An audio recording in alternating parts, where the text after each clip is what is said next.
gonna let it shine. Everywhere I go, I'm gonna let it shine. Everywhere I go, I'm gonna let it shine. Let it shine, let it shine, let it shine. And we are back. It has been quite a while, and it's not a normal episode today because we are hitting a three-way crossroads, a fork in the roads with this show.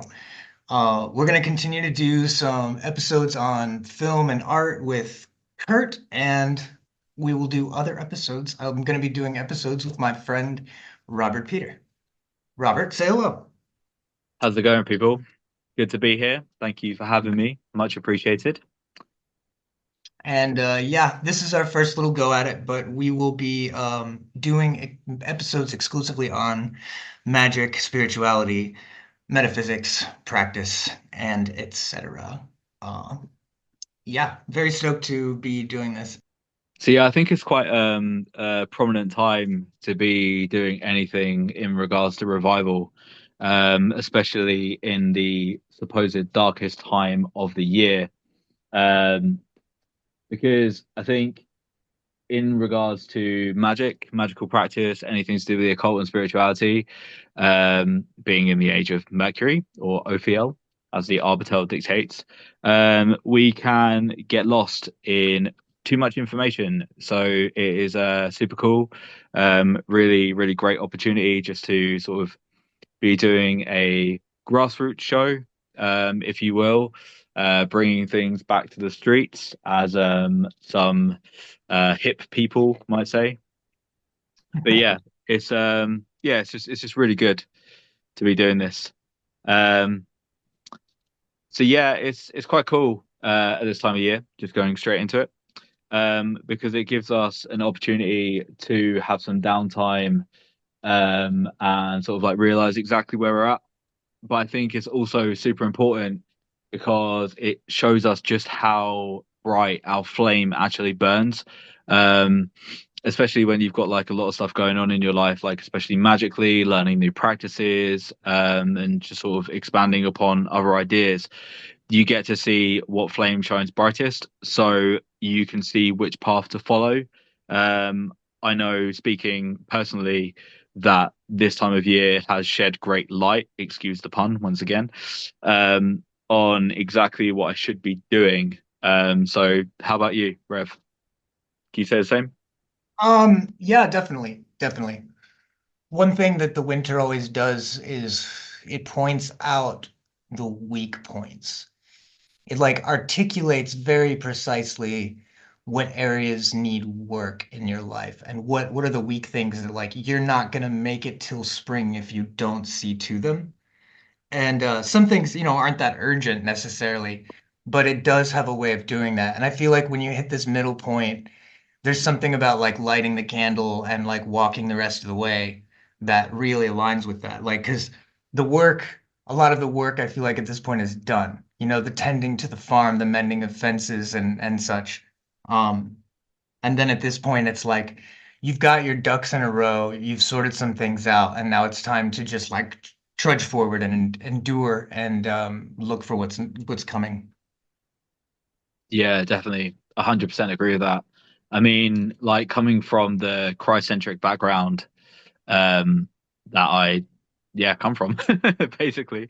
Um, sorry for my incredibly British sense of speaking. Um, but yeah, it's basically like if you take the myth, I guess, or the story of the Annunciation at heart, it really can sort of shed um light once again. Sorry, I'm terrible with my choice of words tonight. But it can shed light on exactly what you need to do. It's kind of like if you look at the world that was happening around, say, like Mary and Jesus and things like that. It was like there wasn't really a lot happening. And there, like, it kind of came to a standstill.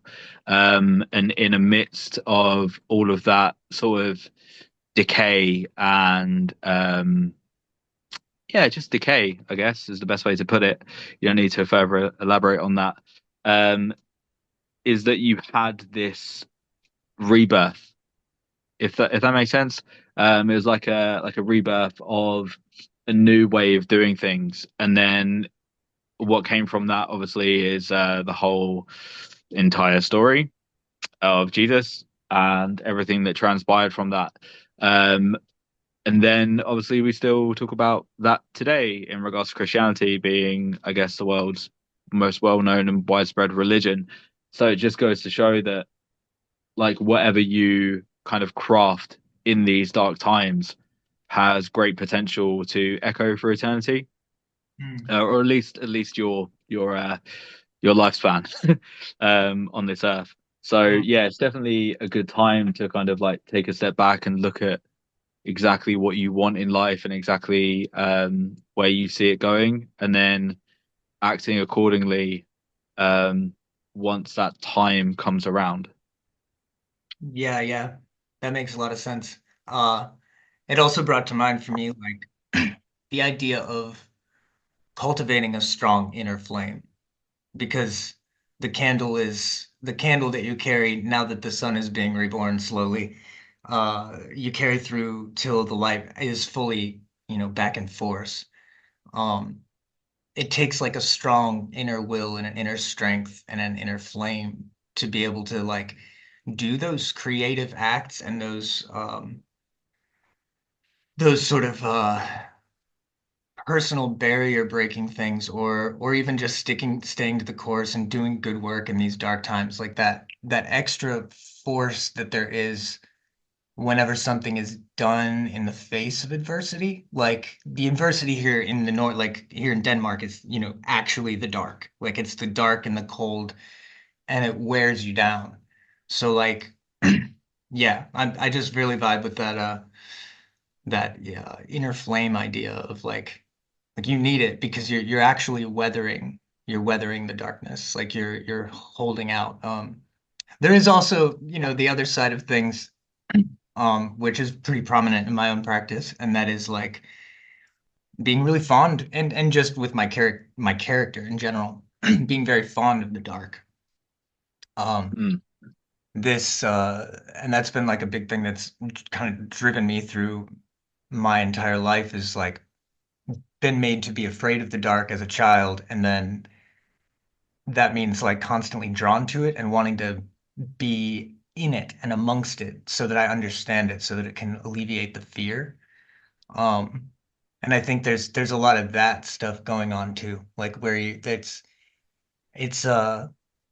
if you're willing to let yourself explore the darkness and better understand it, then it makes it a little bit less of a heavy load. And I don't even just mean shadow work and things. I mean like actually being like, in this state of light, not having sunshine, and just sort of like phasing into that and absorbing it in a weird way. Yeah, definitely. No, I vibe with that. Definitely. It's it's really interesting. So like I want to touch on a couple of things, but like building off the back of that, I just want to say like in regards to sort of like the birth of Jesus, like when he was born, if you think about it, like he was born in a stable, you know? So um according to history, he was born in a stable. But like he was born in really adversarial circumstances, right? So you had like loads of animals around him. Those animals probably weren't sanitized at all. So you had like all the germs, all the bacteria, all of the like adversarial circumstances. But yet he was still born and still flourished, you know? So it just goes to show that like great things can be born from adversarial circumstances. And as a nice little segue, one of the things that I found in particular is that like when you have the darkness, you do see your own flame. You see like all the weaknesses, you see where things are, etc. But you also see the other flames that are around you, and that can be either like friends, family, like physical allies, or it can be spiritual allies as well. So like it's really, really great for like ancestor work, like discovering the relationships with your ancestors, discovering just how bright those flames are. for you and just how supportive they can be, but also like more say celestial or chthonic allies such as like angels and other things like that, which is great. I mean, like one of the struggles, I guess, or one of like the most commonly asked questions I get as a practitioner for people, someone that helps people get to where they need to go, is like, what spirit is around me? You know what I mean? What spirits want to help me? But like when you're in that moment, like by yourself in that darkness, it allows you to discover that by yourself, you know? Like if you think about like in the sort of more mundane world, like people normally talk to their like past loved ones and things like at night. It's like the last thing they do. Like when the day is done, when they're laying there like head on pillow and like, oh, I wonder how my grandma thinks. Like I wonder if they're around me. You know what I mean? And like being in this time, it allows for that introspection. So you can explore that without just being in that moment before sleep, you know? And I think that although yes, it is a time of year and everything else that in which you can do that in, sorry, um, it allows us to carry that lesson with us all the time throughout the year. So like even if it's like blazing sunshine outside, you know what I mean? Even if there's like summer parties and if everything's going good in life, like it enables us to say, hey, like we can still carry that lesson of the darkness with us at all times. And it also enables us to then teach that to other people as well if they're willing to talk about it. So we can sort of deliver that message before this time comes around again in following years, so that when they are in that moment, they can experience it fully rather than it like just being another time before Christmas. You know what I mean? Yeah. Yeah, it's like essentially mindfulness on like a grand scale, being mindful of the season and being like with it rather than just letting it be like this thing that's passing by while you're living your life. Um, something you said um about like being in that time of darkness and then the other lights that appear. Um, and I just struck me like there is always like more profundity, and when one is like walking that alone and then the light shows up, right? Like when you are going through the darkness and then the light actually shows up, like that feeling of like I haven't actually been forgotten, I am held, I am loved and cared for. um like if people are on a journey to like try and find who those spirits are for them, that way is always going to be more, it holds more profundity and more weight. But that being said, like if you need it, you need it. And sometimes like another person is absolutely part of that process too. Um, but there's always going to be both in everyone's life. But like, I just think those times when like you actually think you're alone and then the fucking beacon comes on and it's like, Yeah, yeah, yeah, yeah. oh, Yeah. Yeah, I think we've all been there at some point. I mean, like one thing that I've sort of come to be aware of is that sort of like I'm not just like gonna hammer Christianity here. I'm sorry, guys. But like when you have the sort of like the Paschal candle, right? Is that like the symbolism behind the Paschal candle in traditional sense might be completely against this. But if you look at the fact that it has like Alpha Omega, like the beginning and the end, and then in the middle you have like all the other symbolism, it's basically that like you like if you light that flame, you know what I mean? Like you're putting that into like quote unquote manifestation. So it's a way of like you saying to these spirits or like these allies, hey, like I want this contact. And I think that's a really important thing to stress is that like we have to want the contact. Like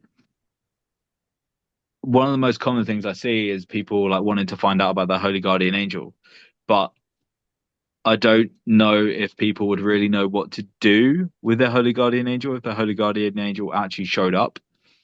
because of all the teachings that are currently out there. I'm not talking about like the esoteric teachings. I'm talking about like the more mainstream ones, where like say New Age practitioners will say like, oh, they'll go and get you a parking space. You know what I mean? Or like they'll do this for you, or they'll do that for you. And that's like a massive, massive underutilization of like the prowess and the capabilities of a guardian angel. Sounds Um, like, oh, actually, I think what you're looking for is a demon or something. yeah. Or like get a hookup, right? Like ask your guardian angel to like hook you up with someone. Like I don't I don't think that's how it's gonna go down. Well, yeah, that's just that's I mean, personal gain, personal power. That's like why most people are initially attracted to this stuff, and then, I find a lot of the time the the like breaths of fresh air are the people who got dragged into it, like they had no choice, you know. But the people who kind of choose to get into the occult are often like seeking the wrong things, and then over time that may develop into a maturity or that may not and may crash and burn.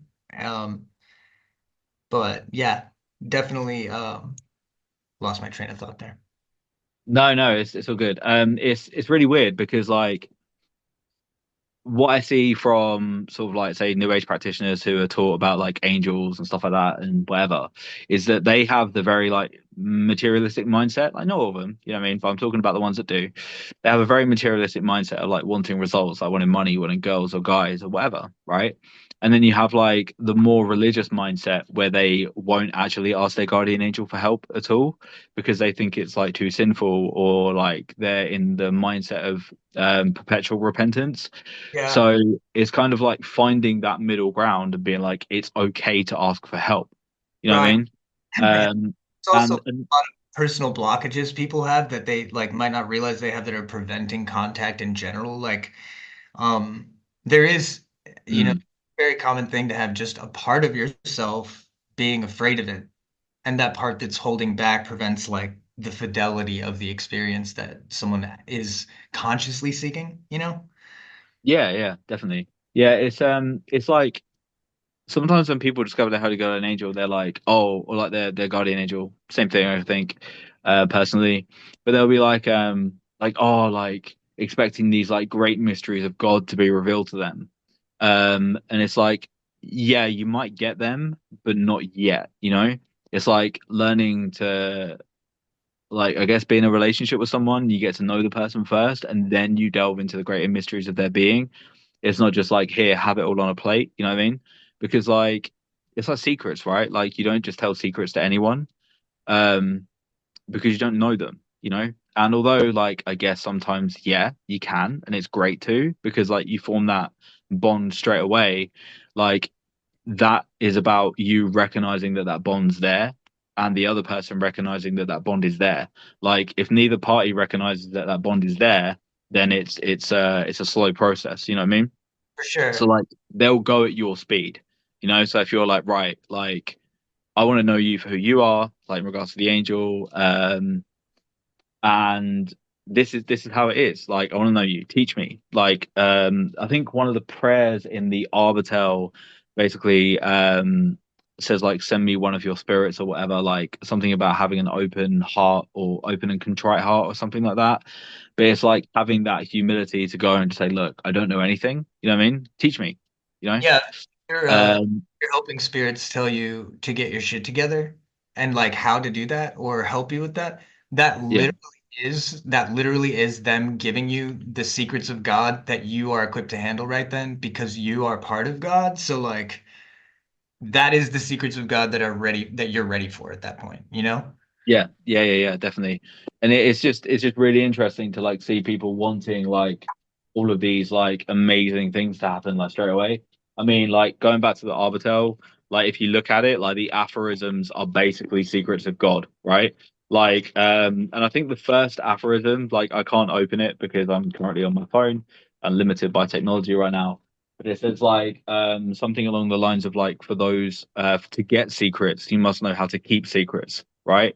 So like they're not going to give you anything because uh I don't know, you might start shouting about it, right? So they might give you a whole list of secrets, and then like you're like, yeah, I'm gonna make a crap ton of money off of this, and then go and write a book. And then you'll write that book, and I guarantee that like something will happen in the process of either writing that book or after you release that book that will then bring you back to like where you need to be. Whether that is like not being given any more secrets and then kind of being left in the wilderness, so to speak, or like there'll be some experiences that will lead you back on the path, maybe, whether that is deprivation or like further contact telling you that that was the wrong thing to do. You know, it's like you'll get the secrets and then you'll be told what to do with them. Whether Well, that is, I think like ruining your reputation with spirits is a very real thing in like the beginner to intermediate like levels of practice, because at yeah, those points someone the individual may not have successfully eliminated all their doubt of magic being real. Like you can have numerous powerful experiences, but there's still like pieces of you that are nagging at that and like holding back, causing resistance. So there can be like a flippantness or a casualness to someone's practice that might not be appropriate, might kind of lead them into like a pit at some point. You know what I mean? Like when it's not real enough to take it as seriously as it needs to be taken. yeah, definitely, 100%. It's like one of the most common things that I hear is like I need to get results in magic. Um, and for me, like talking to other practitioners, it doesn't really seem to be the results thing that is the problem. It's like the faith and the mindset. You know what I mean?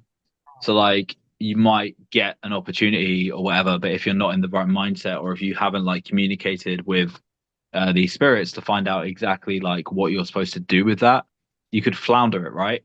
So like take like dating, for example, you could say to your holy guardian angel or like whatever spirit you're working with, hey, like get me, you know, go and get me a partner or whatever. And like you might match with someone, say on a dating app, and then you might be like, yeah, they're not my type or whatever. You know what I mean? Like in a flippant act of whatever, ignorance, shall we say, or being unaware that that was an opportunity. But then like if you would have spoke to them, they might have said to you, hey, sorry, yeah, like the app would only let me upload my old pictures. This is what I actually look like. And the spirit might have given you exactly what you wanted, but you didn't explore it. You know what I mean? So like you have to use discernment in a massive way. It's like it's so important. Yeah, if you want your stuff to land the way you want it to, you have to make sure you're not in the way of it landing. Like it's not going to do any good if you aren't humble to the point of being open, like really open to like how is this going to land, and open to and respectful and like really have a full belief in the intelligence and the prowess of whatever spirit you're asking for help.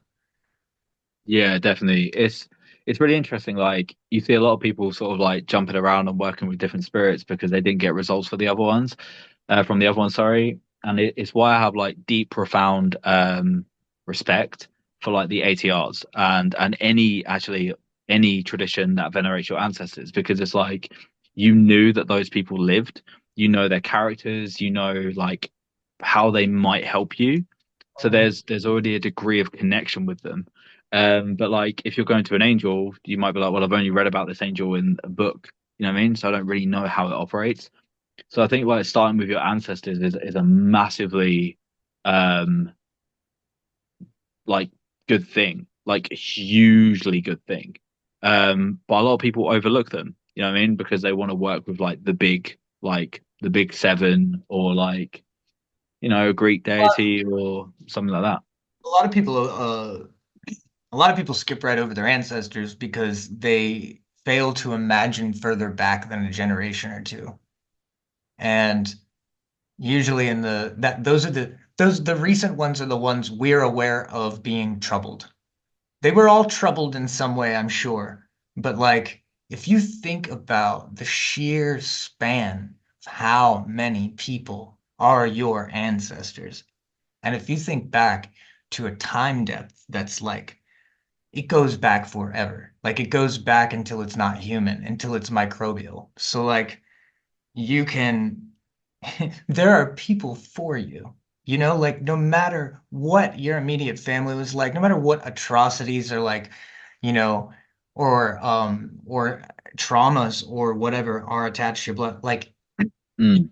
can be worked with, it can be healed, and there are people that are in there who will resonate with you in such a way as to truly empathize with your life experience on a whole, like to understand it, because they also lived something similar if they're attracted to helping you. Oh, definitely. Yeah, it's really interesting, like nice little segue into the magical dead. Because like you don't know that your ancestors didn't practice. You know what I mean? Like there's gonna be one person, at least one, and like I'm going on like bare minimum here, that practiced in the past. And for all you know, that ancestor could be influencing you to practice yourself, you know? So like by exploring ancestors, you get to tap into that generational experience.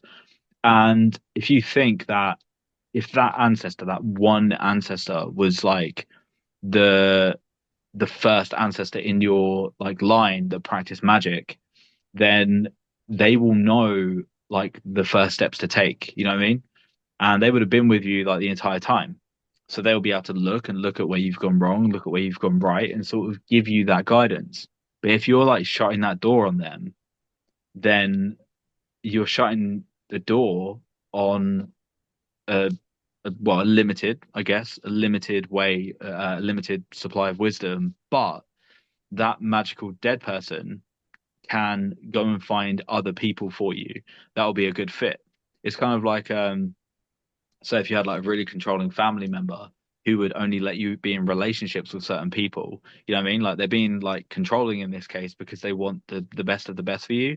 So they can then go and find other magical dead who can teach you what you need to know. So you know what I mean? Like if there was like someone that was adept at say candle magic and you were just getting into candle magic, but your ancestor didn't work in candle magic. Say they were like a devout Catholic who was ridiculously effective at praying the rosary, but when it came to candle magic, they sucked. They're going to be like, well, I don't know how to do this, but I know someone who can, you know? So they'll just go and grab them and help you. But yeah, it's massively overlooked. There's also even beyond individual ancestors who might be capable of doing that. There are obviously a psychopomp, but even beyond that, there are guardian beings for all ancestral lineages. Like everyone has ancestral guardians, and they are sort of, in a way, kind of responsible for the state and health of the line. So there are things you can do to like help feed and strengthen them, and in turn, then call them to attention to areas that need work. And they will Mm. help, and they will call in the right people that are really, just glowing in the spirit and angelic, and bring in your other ancestors to pray for the ones that need it. Yeah, definitely, 100%. It's why I like sort of champion Catholicism so much because where you have the sort of like holy dead, shall we say, it's sort of like you've got a patron saint for pretty much anything. So by connecting to that system, it gives you a way in. You know what I mean? Like especially if those saints were like prominent saints who had massive influence. So like take Saint Benedict, for instance, he opened up a crap ton of monasteries, which means that like he's got access to a whole bunch of dead who will help him. Like monks that he helped influence, like other saints that walked in his like walked the path of walked the Benedictine path, you know? Mhm. And I think the last time I checked, there was like I think it's like 15,500 saints that came from the Benedictine path. So, yeah, just using Saint Benedict as an example, Not bad. yeah, that gives you access to like, yeah, 15, just over 15,000 saints who could potentially fill the role of helping you. you know? So like talking about spirit allies and not having like, well, not having spirit allies and not knowing what to work with, Benedict is a really, really good place to start. And he's really, really important. But a lot of people overlook him and just put him down to his medal, which is amazing. I will champion that medal uh, forever, and I will never stop banging on about that medal. But like just looking at him for his medal, you know what I mean? It's a massive underrepresentation of his prowess and his sort of footprint in the spiritual realms. For sure. Benedict's cool. He was one of the first saints that I ever got to know a little bit. Yeah, it's pretty cool. There's loads of really, really good saints that just get overlooked. But like one thing that I've realized is that like obviously they will help you if you're not Catholic or Christian and stuff like that. But like being a part of that current definitely opens up new pathways.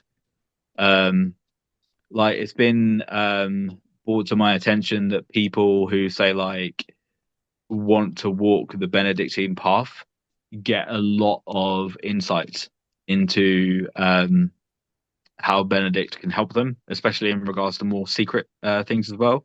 And a nice little sort of like synchronicity here is that a lot of people view Saint Benedict as a very Saturnian force, sort of like upholding virtues of discipline and limitation. And the aphorism in the Arbitel is the one in regards to secrets is Saturnian. So yeah, it's pretty cool. Yeah, yeah, I like that.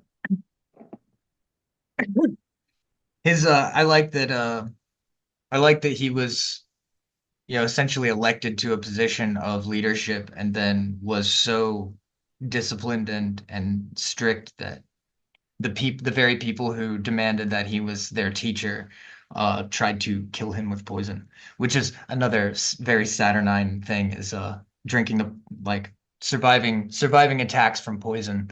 I believe wasn't it a bird that spilled the cup? There was one where he did the sign of the cross over the cup and it shattered. The one with the bird was bread. I think they tried to poison his bread, and the bird basically carried the bread off. It actually came back, and then he was like, "No, you need to take this bread away," and it did. Eventually, um, after he like commanded it to do so in the name of God or something. But yeah, it was incredibly powerful, incredibly powerful. And like what makes me laugh is that like we have these sort of magical implements in the form of like the Saint Benedict medal right in front of our eyes. You know what I mean? And people don't think to use them, or they do, but they don't tap into their full potential. It's kind of like using like the cross of Jesus, like the crucifix, but not getting to know the person on it. You know what I mean? And if you get to know the person on it, then you can tap into its full potential, which is pretty cool if you think about it. Um, yeah, there's a lot of things that could be pulled from just from the accounts of his life and story that are like, very eyebrow raising as far as possible magical praxis. Curing leprosy, uh, returning a dead boy to his grave after he rose from it. Um, Raised either another boy or the same boy from the dead. Um, Multiplied food. So in the Saturnian sense of there being like limited resources that need to be expanded, that makes sense. He did the same with oil. Um, Mm. yeah, there's a lot of things in there that I believe, are suggestive that if you put in the time and effort, there could be like many rewards that are henceforth little talked about when it comes to him. Yeah, definitely. It's really interesting though, is that like magicians crave tech. You know what I mean? They're like, oh, what's the tech? What's the tech behind this or whatever? But like they won't explore the reasons why it works, or they'll be like, oh well, but like I'm gonna put like, I don't know, a Saint Benedict medal in some oil, for example, in order to do such and such with it. But they'll read the story, but they won't ingest the story. Um, And I think ingesting that information can massively ramp up the effectiveness of the operation of which you're undertaking. Um, but even saying that, like even using such language as like operations, like Benedict didn't view them as operations when he did them, and I don't think they really view them as operations in the Catholic faith. It's just we're gonna do this and it's gonna work. You know what I mean? It's not like it's not looked at in a very sort of like technical manner. You know, I think we can get lost in the occult with too much technicality behind stuff. Well, Um, I think it gives an excuse to sort of it's like just going through the motion to achieve the result. I've heard magicians that are like avid chaos magicians say that they don't really do devotion. And I find that to be crazy because I think how there's power in devotion and being able to stretch yourself to like so if you want to get the thing done. And even if you're just as a chaos magician, like I'm gonna saying, hey, I'm gonna engage in the act of devotion, but basically only to achieve this result. Like that still works. You can, do that. But then what are you returning to? Like, why is that like a detour on your everyday existence? I think mm, I think ideally, if you engage in devotion enough, it you realize that it is heart work that you're doing.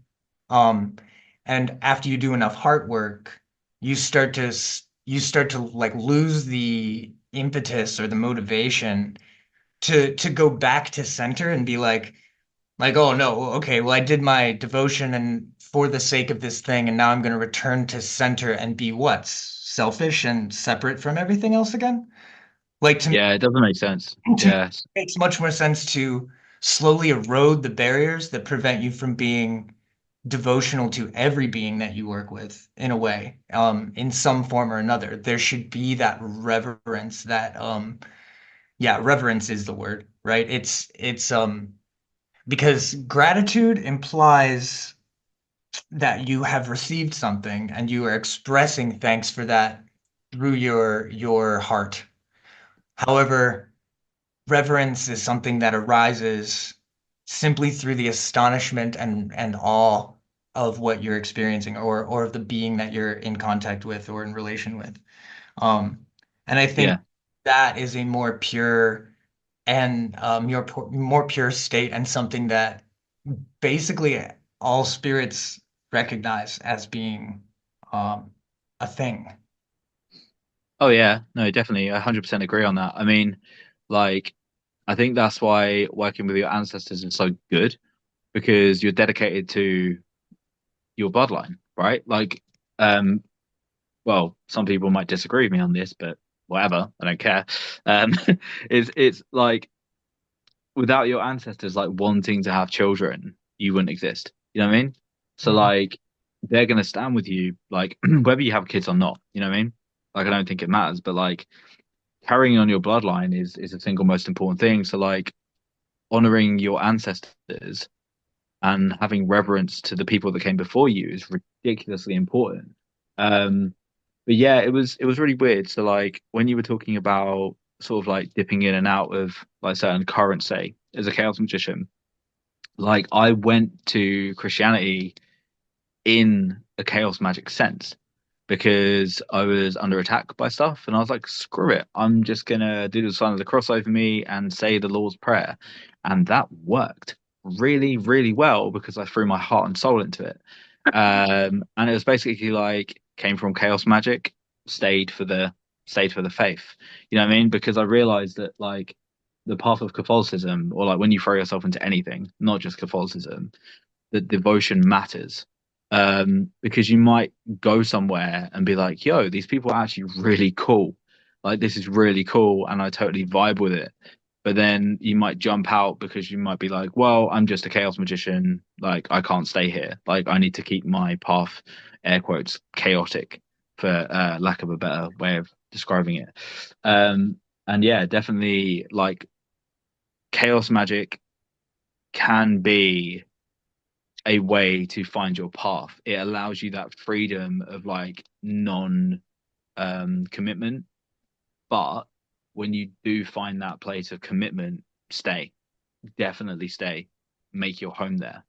Um, but yeah, it's kind of become a thing where people want that freedom. You know, they want that freedom to like jump around, but they don't necessarily in every case um discover the fruits that that system could bring to them because they haven't explored it enough, you know? Yeah, for sure. It's like uh skimming the available materials and just like kind of cherry picking what might uh be useful in a practical sense. But I think you're right. I think everyone needs like a home magically. Yeah. Spirit. There needs to be like a place that like sort of in your heart that if you haven't found it yet, you're still looking for it somewhere in there. And yeah, again, like all kinds of personal issues can kind of prevent people from even recognizing it when it lands too. Um, Mm. and something might knock on your door like several times before you're like, oh, okay, I get it. This is for me. Hmm. Um, but overall, I think it's just a matter of whether or not someone, I think, matures in their practice or not. Because without that like foundation of some kind of home feeling, with either a tradition or a practice or a spirit, uh, it I think things have a tendency to remain more self-serving and detached, more mechanical in nature and less artistic. Yeah, definitely.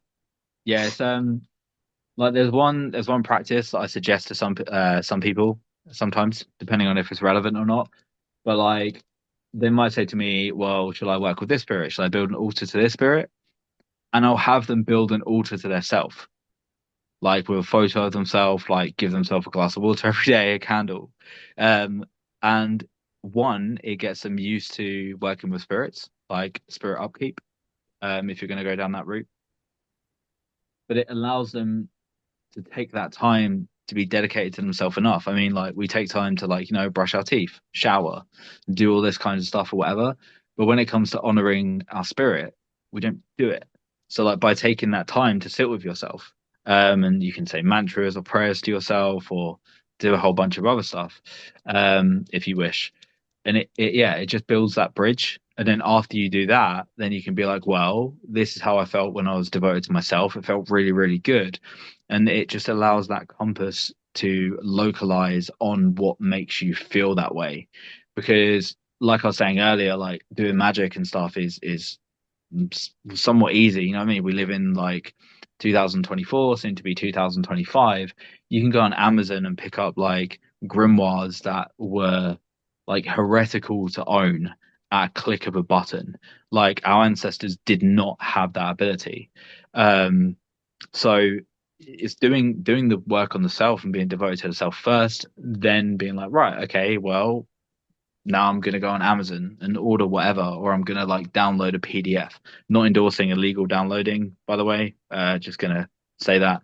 But if you are sort of financially destitute, then sometimes that's your only option. So I'm not gonna sort of go against it either, in particular cases. But yeah, like the whole altar thing to the self is great. And then from that you can build your ancestor altar if you wish, or just when you're honoring yourself, just say ancestors, all the people that got me here, and be make me able, sorry, to have a devotion to myself. Thank you. I appreciate you. And then what that's going to do is it's going to facilitate those ancestors to draw closer to you, you know? And then you can feel their influences and see their influences and stuff like that. A Yeah, natural progression for me, sorry, I'll shut up in a minute. I'm yapping. Um, but a natural progression for me from that is like being devoted to yourself and sort of honoring that devotion. And then if you're Catholic, if you're inclined to Catholicism, being like, well, I have a guardian angel that does this all the time, and I'm not talking to it, and I'm not honoring it. So maybe I'll get a little angel statue or download a picture on the internet and put it in a frame, or just get a prayer card from like your local Catholic church. And every time you're doing devotion to yourself, just say like, hey, well, thanks, angel. You know, thanks for because you do this all the time, and I don't give you any reverence, or I've never really appreciated you or believed in you. So yeah, um, thanks, man. You know what I mean? Then that's going to draw that spirit closer, which then opens up other doors. So by doing that one simple devotional act to yourself, you open up so many doors to so many different things, which I It's so think is great. we have not talked about this at all, but I literally have a self-elevation rite in my ancestors course. Oh wow, Uh, interesting. where you spend a week doing that and putting a book under the altar to raise it up every day. Um, and writing affirmations, saying affirmations and things. It can be a really nice way to sit with the feeling good about caring for yourself. Mm. Conversely, it can be a kickstart to shadow work. Like you may sit down with a photo of yourself on a shrine and immediately be confronted by a lot of feelings that you didn't know you had. And Mhm. that is also like I find a lot of the time our self-reflections have to do with ancestral echoes and influences of the unwell. And I would like to add just a caveat that there are plenty of ancestors that aren't in good health and aren't ideal to invite in and give offerings to necessarily. But simply saying honored ancestors with like the knowledge that honored means angelic, well in spirit, with they don't need anything except they want to help. That can definitely eliminate any potential for like any accident victims or people that died with grudges who are, or, were murdered or whatever, are like stuck. And you don't want to invite them in necessarily, but it's like super, super easy to just say honored ancestors to create basically a metaphysical filter, if that makes Mm. sense. Yeah, definitely, 100%. It's I think that's a really important point. Um, the thing that you said about grudges is that like I don't like just for anyone listening that may get confused by what Rev just said. Like if the ancestor did used to be a grudge bearer, but they're not anymore, and they learned that lesson, they could actually help you heal grudges that you hold against yourself. Yeah. Yeah. So be careful with the way you word it. Um, Yeah, I that's think saying why I'm saying you wouldn't say any of those things. You just say honored ancestors. yeah, because it's like if you say like, oh, anyone that had issues with bearing grudges, then yeah, then you're gonna shut them out and they're gonna be like, hang on a minute, wait, what? Like I But can help you with but this. you need Yeah. no, it's It's a good distinction. yeah, definitely. It's like if you've got an issue, there's probably been an ancestor that's dealt with it. You know what I mean? So you can just call them forth even if you don't know them by name. Um, or you can have like a whole sort of cohort of them to help you out with different issues because the ancestor that could help you with the grudge bearing thing might not be good at communication and putting things forward with eloquence. So you could have another ancestor who could talk to them or like communicate in like air quotes spirit language to then put forward the messages that you have that need to be put forward in an eloquent way of which you would understand. Word. Yeah, it's all about teamwork, man. Teamwork is the way forward. And I think that's the entire point of ancestors, to be honest. Teamwork. But like you're not relying on a spirit that has another agenda, you know? Like Psalm 91 literally dictates, for he shall give his angels charge over thee to keep thee in all thy ways. So I think angels are a really good thing to work with because it literally says in scripture that's what they do. But like even then, they still have a quote unquote agenda because they want to make you ascend in holiness and virtue and all these things, right? So like if you want to just start work and sort of not get immediate results but see things happen like straight away, but you're not quite ready to take the leaps and bounds of growing in virtue that an angel might require of you, or like in the sort of angelic consciousness, like ancestors are definitely your best bet, 100%. Yeah, I would agree. Don't go get a book on Goetia and and probably don't go try to work with fairies straight off. I Yeah, mean, I don't I want to tell think anyone, but if you feel called to that and that's what you're gonna do, that's what you're gonna do. But ancestors are a great start. Angels are good because they definitionally, like, their aim is the aim of the universe. Like, they want what God wants. So that would be not what some people might think of when the word God is used as some authoritarian mono God, but the whole of the universe and the inherent intelligence therein that wants all creatures to evolve, to grow, to eventually be free from their suffering. Um, Probably, who knows? But um, yeah, yeah, definitely. It's it's actually really interesting. Like when I started working with angels, I found that like my relationships with other beings started working a lot better. Because it was like, oh, you're getting it now. You know what I mean? Like your understanding of the sort of way the universe works, yeah, and you're moving in harmony with it. You know, like I think like various sort of personalities and things in witchcraft. Well, yeah, people that are involved in witchcraft sort of go with the phases of the moon. So they're very sort of used to moving with the ebb and flow of like lunar tides. But then you can take that and then apply it to spirits as well, you know? So like they want you to move in sort of a similar tide, you know? So like that's why the Archangel Gabriel is so important, you know? Like working if you're going to work with celestial spirits, Gabriel, because if you form a relationship with Gabriel, it can essentially teach you when to get rid of stuff, sort of when to bring stuff in, you know? But like one mistake a lot of people make when they work with, say, like the waxing and waning moon is that they might think, say, with debt, and they might think, oh, well, in the waxing moon, I need to like accrue loads of money, right? So I need to do a spell on the waxing moon, the waxing moon to get loads of money to get rid of debt. But you can still banish debt, right? Like you can anything you can do in the waxing moon, you can also do in the waning moon with just a bit of ingenuity. Um, but yeah, I could talk about Gabriel for years. Um, but I think my throat might give out before I stop singing Gabriel's praises. yeah, he's solid.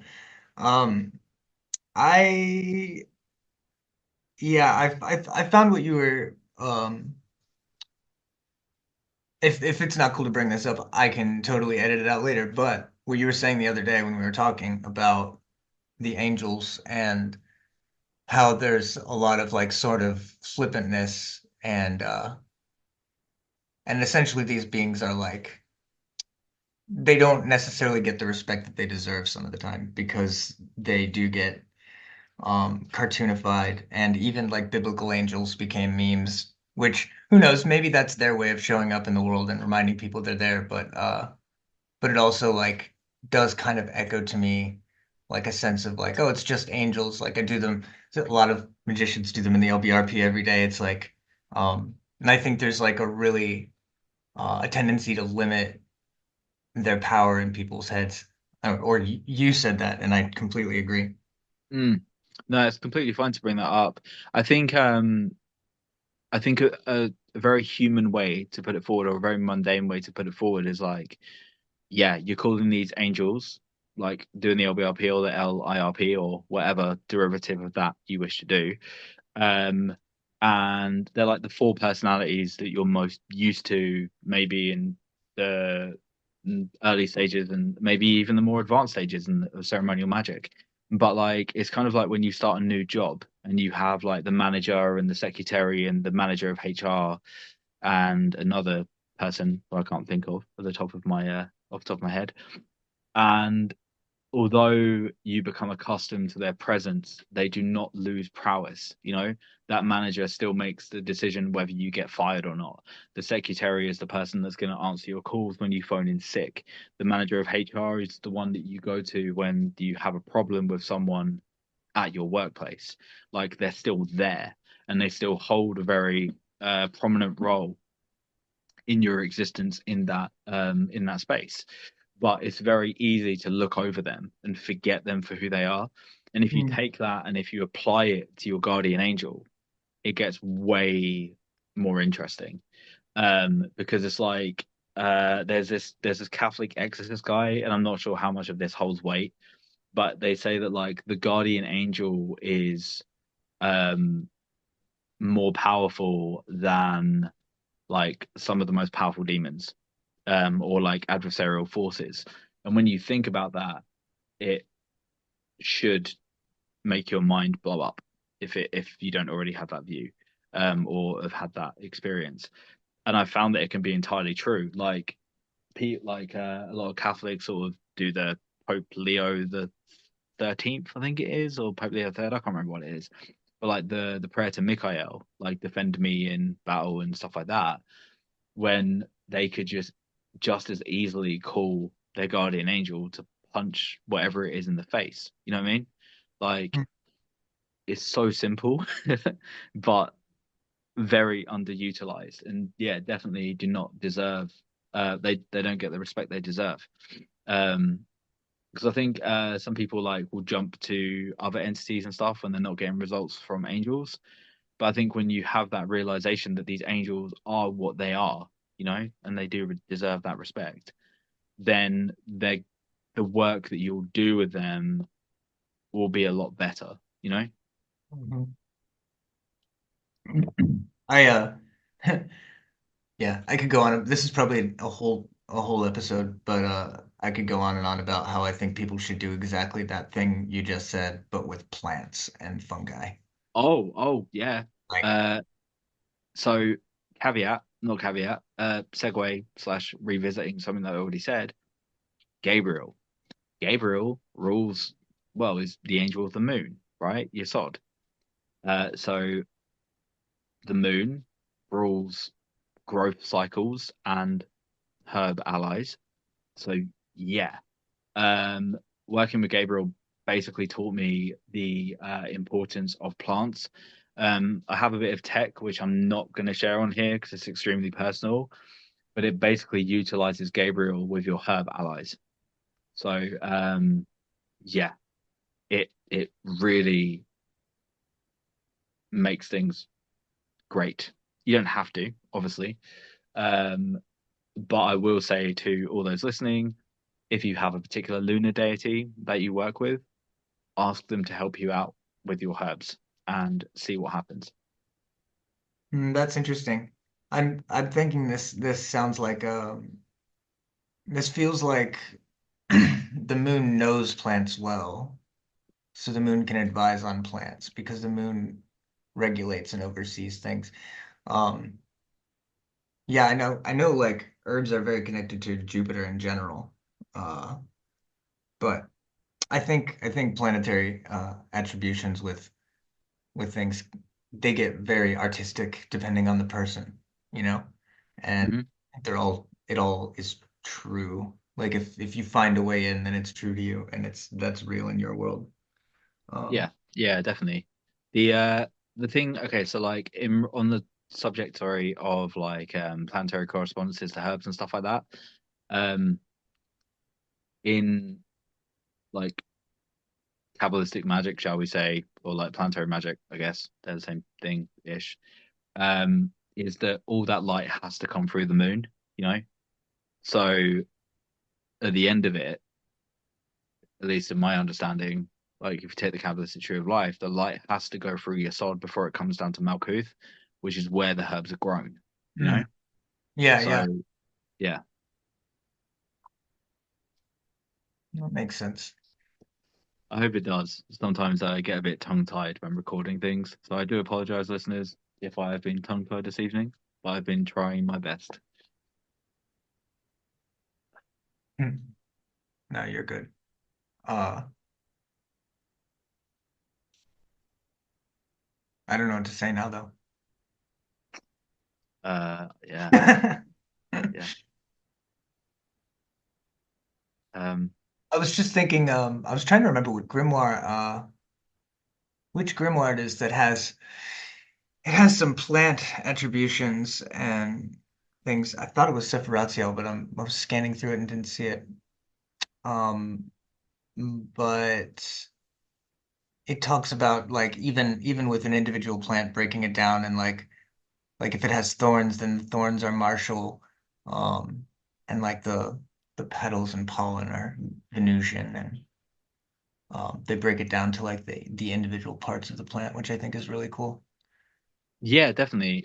But if you think about like the physiology of the human basically, right? Like we have parts of us that are attributed to Mars. We have parts of us that are attributed to every one of the planets. You know, Yeah, so a plant is the same. It's going to I be mean, the same.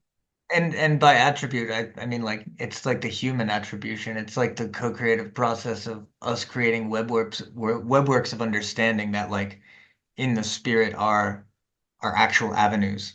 You know, like so if belief can be created, then like there is some way that that's an actual thing, like an actual road.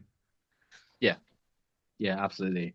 Um, I got a lot of sort of insight. I did Aaron Leach's Solomonic magic course, and going through his lesson on creating talismanic waters, like planetary talismanic waters, was a great help to me, and really opened my eyes on the utility of plant allies. Um, yeah, it was really quite something actually. But yeah, they're great. I think like if you sort of like go on YouTube and type in spell, you know what I mean? They might be like, we'll get some chili, put it on a candle, burn it over a picture of your ex, and you know, whatever. But the more you understand about plants and allies and even spirits, you know what I mean? Like everything that we've spoken about tonight, basically the crux of it is, um, the more you understand about it, the better it's gonna be, you know? Like it's still gonna work if you don't understand it, but it just humans like to understand things. They like to understand how they work, you know? Which may just be like the invention of further complexity. Yeah, definitely. There's that thing in hoodoo, I think it is, where the original practitioners of hoodoo like couldn't read the Bible, but they knew the book had power, so they thought that even just owning a copy of the Bible was powerful. And there's like an old way of consecrating Solomonic pentacles, where you basically open the Bible to the Solomonic the Psalm verse of the Psalm of which the versicle is attributed to, and then just leaving the pentacle in the Bible for like a certain amount of days, and apparently it consecrates it. You know, Yeah. so like they might not have understood like what stuff was, but they understood that like laws of contagion and of like transference and things like that. So like They were we would cunning. explain. Oh, sorry. No, it's fine. Sorry, okay, it's fine. They were cunning practitioners who didn't know how to read either, and they would also use the Bible. And the same thing kind of happened with the sixth and seventh books of Moses. Is like um, people that couldn't even read it would just have it in their house, and so people would, especially I know in the like Pennsylvania Dutch communities in the States, the Amish, like if like a powwow healer had one of those book a copy of that book, people were more likely to trust that they knew what they were doing, even if they couldn't read it. Really, Yeah. that is very, very interesting. Yeah. Um, yeah, yeah, I don't know. I think the Bible's amazing for magic, to be honest. I think it's yeah. Well, it's a lot of traditions use it, you know what I mean? So it's I mean, I'm primarily a witch and I use it. Like Psalms are just part of the like cunning practice. And I kind of feel like a cunning person is just a witch who takes clients. yeah, yeah, pretty much, yeah. It's it's really interesting, like that when you first get into magic or something, or some practitioners first get into magic, the last place they think to look is the Bible. But then when you get into like the more the other forms of magic, shall we say, like it comes to your awareness that the Bible is pretty much used by nearly every practitioner that I know. Um, so yeah, it's incredibly cool. That's what I thought was It's sorry. like it's currently being used. That's why it's like it's relevant metaphysically to now and to the last several hundred or several hundred years specifically with our bloodlines and whatnot for a lot of us, but like longer too. Um Yeah. and yeah, I think a lot of people try to avoid it at first. They like because it's not cool if you just walked out of it to go learn about magic. It takes some time to like dismantle stuff to be able to go back to it and be like, oh, this is like I can engage with this on my own terms, like on the way that I see it now with these eyes that I have like worked really hard to gain through other practices and other explorations and whatnot. Um, but it's worth it to do that work and to go heal those parts of you that were like that are associated with like the Bible and Christianity so that you can like just not have anything that I guess gets to you. You know what I mean? Like it's way Mm. better to go through the work and then have access because you don't have to pick one thing or another. Like you can do whatever you want as long as you don't like as long as you don't feel like you can't, basically. Um Yeah, yeah, definitely. I mean, that's like the beauty of the PGM, isn't it? That like yeah. all the syncretic the syncretic practices and things in that, like it's the last place you would think that the name Adonai would come up, or like Sabaoth would be in the Greek magical papyri. Like if you didn't know anything, you'd be like, oh, this is how I'm going to venerate or like use spells of like the Greco-Egyptian gods, right? And then you're like, hang on a minute, Sabaoth, what? But yeah, Dr. Stephen Skinner like really sort of is great for this because I think in his book, I think it's techniques of Greco-Egyptian magic and techniques of Solomonic magic. It basically goes through the history of magic and how magic basically came to be anyway. So it kind of squashes a lot of sort of anti-Christian sentiments and things like that, you know? So that's pretty Yeah, cool. honestly, I'm not a big fan of his some of his stuff when it comes to that kind of analysis, but like yeah, I mean Adonai is basically Adonis, so it was actually like a Greek name before it ended up associated with anything Abrahamic. Yeah.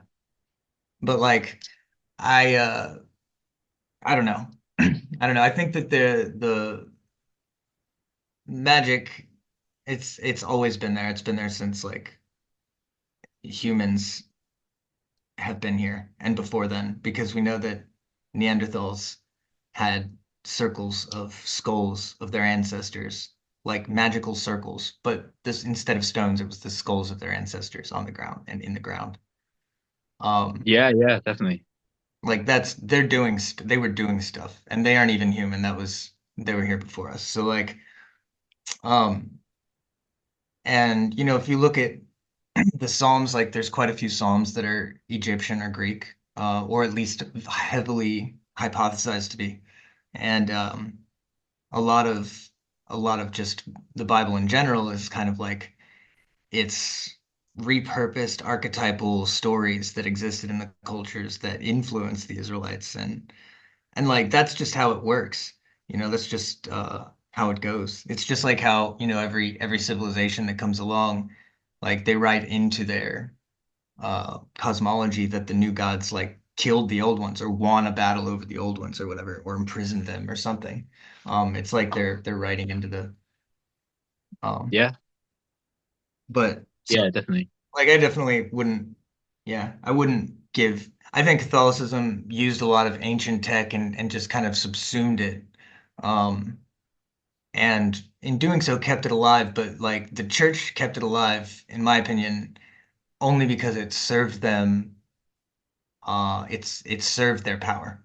Because the church, Mm, like I think there's a good argument that could be made that essentially like Rome hijacked Christianity and turned it into yeah. their like tool of empire. And and I think like it's like inherently troubled, like most things are in this world. Mm, But I think I don't know. I find it inspiring how like readily you jump in and are willing to like focus on the good and really draw out like all the good things because a lot of people choose to focus on all the bad things, and it seems like they're having like a lot less fun time, in general. yeah. It's the thing for me is that like, okay, so fine. Like, yeah, there's a lot of crap about Catholicism out there, right? But like going full circle in regards to what we're talking about, which is interesting because we've basically gone full circle on the calendar year, and now the sun's being born again today. Is the fact that Catholicism kept it alive for whatever reason, but it gave us a way back. It was that single candle in the darkness, you know what I mean, that we could find. And Hmm. then it would then show us a way back, and then we can explore, like, say, Solomonic magic and stuff like that. And it just gave us that way of accessing the old stuff, and like wherever you want to go with it, fine, that's for you. Like that's not for me to sort of like dictate someone's path or something. But like I like it because it's almost like Catholicism put it in a neat little tidy package where I don't need to go and look at all the old connections. Obviously, I have, but like I don't need to because it's all there. You know, it's like they've just put it in this thing, and I can be like, okay, cool, I can work with this. You know, and I don't need to sort of explain it away with like, well, this used to be a Greek god, and this used to be this, and this used to be that. Like, yeah, I have done, and I can do that because I know some stuff. You know, not everything, but it's just a fact of like even the mass, you know what I mean? Like doing the mass is an incredibly powerful ritual, and that's there for anyone to use should they want to learn how to do it. Like the prayers to the guardian angel was there, the prayers to like everything else. Like you've got what necromancy, celestial magic, chthonic magic, should you go into that if you want to do it, all in a neat little package where you don't have to really do much to access it. I mean, like we essentially all get a free initiation into Christianity when we're young, depending on where we came from. So it's not as if you have to go out and like seek a teacher to initiate you into the system. You're already in it. So you may as well make use of it. You know what I mean? But like it opens the door. So like as we were saying about like discovering sort of like spiritual allies and stuff like that, like by shedding that light on what Christianity is and what Catholicism is, or at least what it is now, that can then open the doors to all your possible spiritual allies. But it doesn't mean that you have to stick with Catholicism, but it's just a really, really good way of learning the wheels, so to speak. With like say necromancy with saints, celestial magic with angels, and yeah, even like in a more Wicca sense, like devotion to the god and the goddess, like say Jesus and Mary, or like God and Mary, or whatever, you know. um it's just a really really good system that is basically plug and play, like if you want to do it, you know. But a lot of people don't look at it like that. They're just like, oh, I'm just gonna like hate it because of X, Y, and Z. And it's like, well, hang on a minute. You've literally got like temples everywhere. There's Catholic churches everywhere.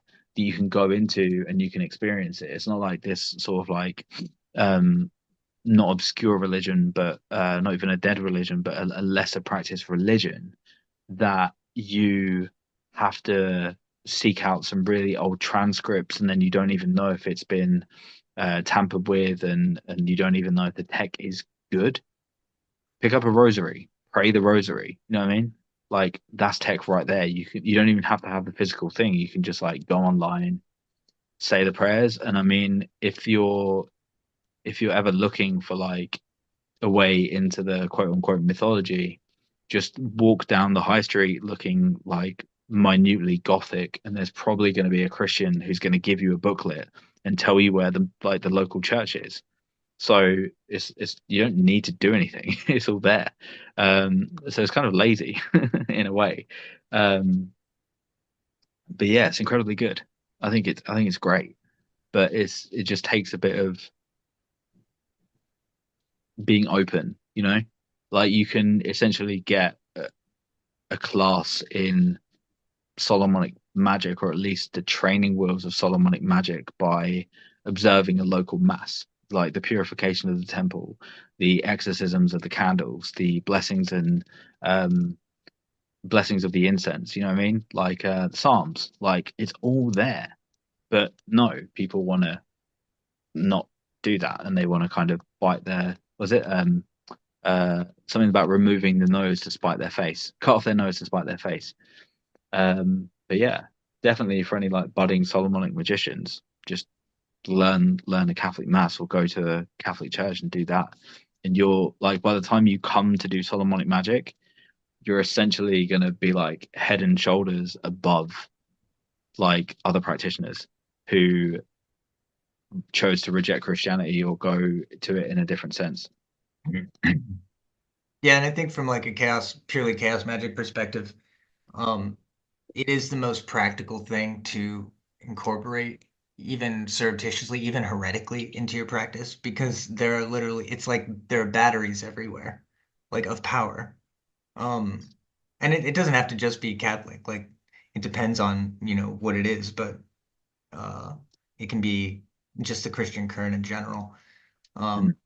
But for me, the jailbreak was recognizing that, like, from an animist perspective, like the intelligences that animate the forms of the spirits in the Christian pantheon, essentially, are all older. Like they've all been around for the most part. They're just evolving and taking on new forms or interacting with this new forms. And I think seeing them as like they want to be there, they want to be present in the world and willing and able to help. Um, Once I started to understand there's real intelligence behind these things and that religions are temporary but spirits aren't, Yeah. um, that's where it opens up for me. Like, okay, so they're just beings who want to help, and they made sure to put themselves in a position that they're readily available, and Mm. like to anyone. Uh, if Yeah, definitely. someone can listen to their heart and their intuition more than the dogmatic doctrines of the actual church.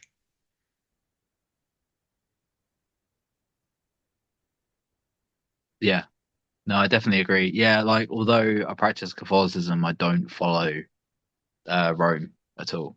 So I guess I'll be deemed a heretic, but I'm practicing it from a magical perspective, um, rather than what is currently taught in the church. One thing I will say though, as Rev said, in regards to like the spirits that live under the spirits, like far older spirits. So like when it comes to syncretism with like say saints, even archangels and things like that, is I would learn how to work with the saint first before you go on a syncretic journey. So you can know where the saint ends and the spirit begins. That's excellent advice. Because you could open yourself up to a whole world of interesting circumstances if you don't. Like there's what is it? There's some stuff in regards to Saint Sebastian, where people try and paint him out to be something that he's not. Well, it's with all saints, but Saint Sebastian came up recently for me, and it's like if you approach that spirit and you kind of tell it what it is, you're probably not going to get a good response from it. Whereas if you kind of get to know the saint and then sort of see the mask, sorry, see the spirit underneath the mask, then you're going to get a better response. Um, so yeah, it's just a way of fostering good spirit relationships. I mean, there's probably going to be people that disagree with me, but there's people that disagree with people on everything. So it is what it is.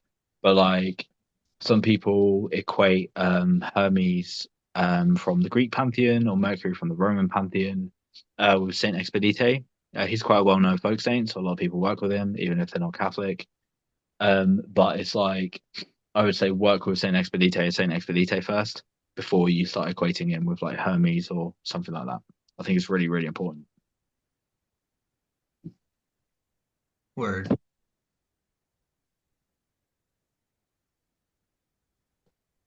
But yeah, quite the chat about spirit allies and stuff. And maybe Rev would agree with me, but I don't even think we've scratched the surface on these subjects at all. So yeah, I think wrapping it up here would be a good thing to do. Um, but yeah, last word from me is go and talk to spirits, do a crap ton of magic, and change your life because you certainly can. But yeah, hopefully some of the things we've spoken about today will give you some insight or some tools on how to do that. And yeah, it's been a pleasure, and thank you all for listening. That's over and out from me. And yeah, I would like to say when the sun is out, catch it while you can, and don't be afraid of the dark.